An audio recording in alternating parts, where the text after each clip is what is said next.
Selamat datang di Persona Channel Test. Hai teman-teman, saya ucapkan selamat bagi teman-teman yang telah lulus seleksi kompetensi dasar dan selanjutnya teman-teman akan mengikuti seleksi kompetensi bidang.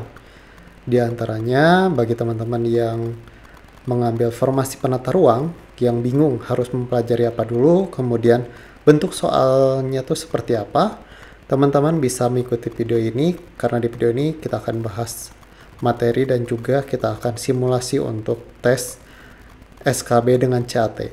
Jadi ini simulasi teman-teman, dan basic dari materi serta soal itu mengacu pada Permen Pan RB, pengumuman Permen Pan RB nomor B 5457 MSM 0100 garis miring 2024. Jadi materinya dan soal mengacu pada ini. Jadi kita tidak akan melebar ke hal-hal yang lain. Tapi sebelumnya jangan lupa di subscribe kalau sudah. Kita akan bahas dulu terkait bobot penilaian kelulusan perankingan CPNS. Jadi teman-teman untuk pembobotannya 40% itu diambil dari tes kompetensi dasar dan sisanya 60% dari tes kompetensi bidang.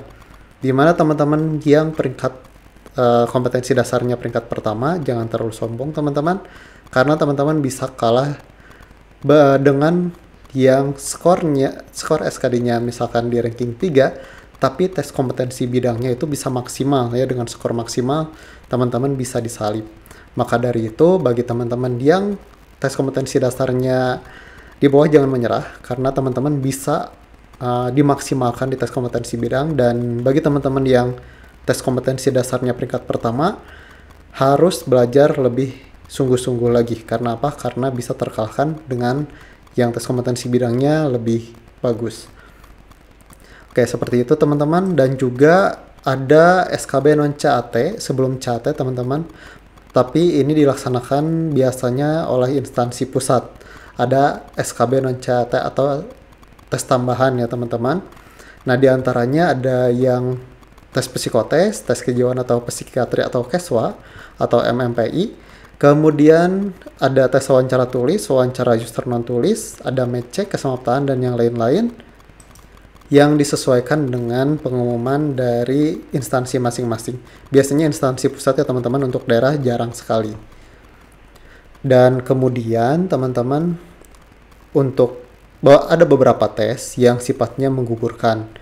Contohnya ada tes psikotes, ini menggugurkan untuk beberapa instansi. Tes kejiwaan juga sama, itu menggugurkan.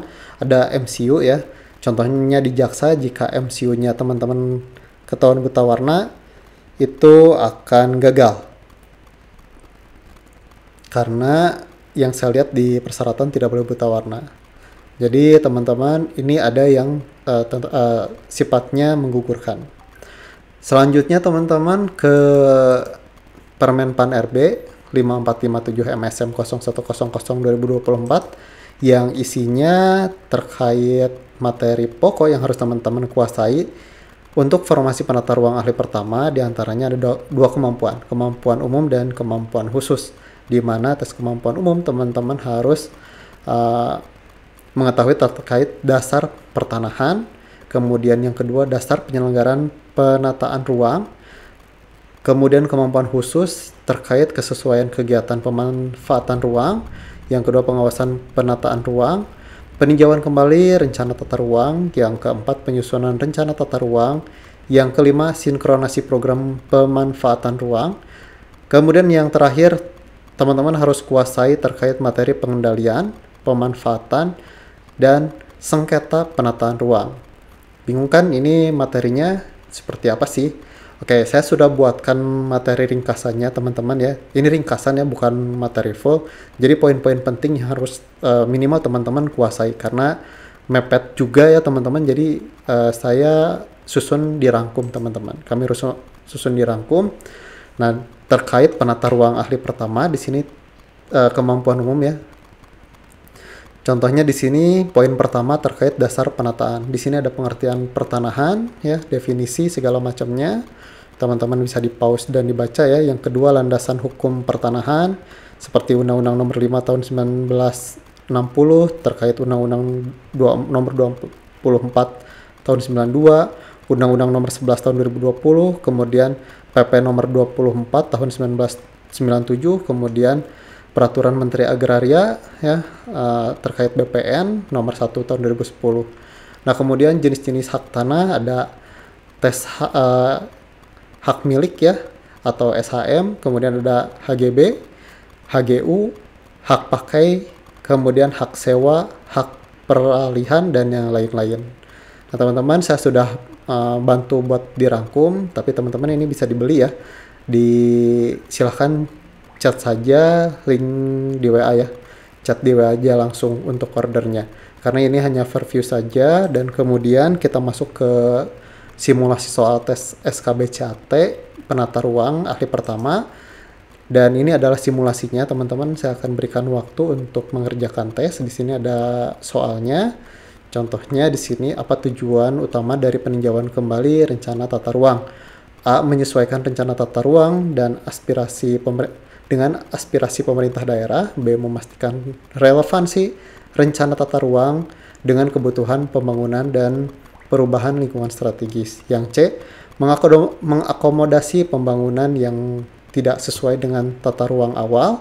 D. Memastikan rencana tata ruang hanya berfokus pada pembangunan infrastruktur. Atau yang E. Mengintegrasikan rencana tata ruang dengan kebijakan sektor swasta.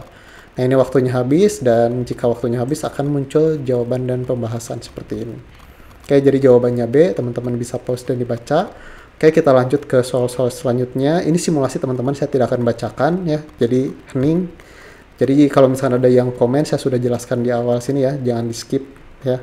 Oke, kita mulai ke soal yang kedua, silahkan kerjakan.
Oke teman-teman, jika ingin dapat materi ini, teman-teman bisa dapatkan di by WhatsApp ya, WhatsApp ke saya, harganya juga terjangkau ya teman-teman.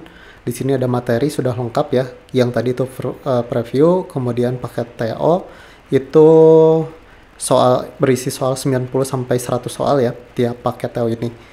Oke, langsung saja teman-teman, jika perlu silahkan dihubungi by WA ya teman-teman, silahkan order by WA. Semoga ada gambaran untuk tes. Wassalamualaikum warahmatullahi wabarakatuh.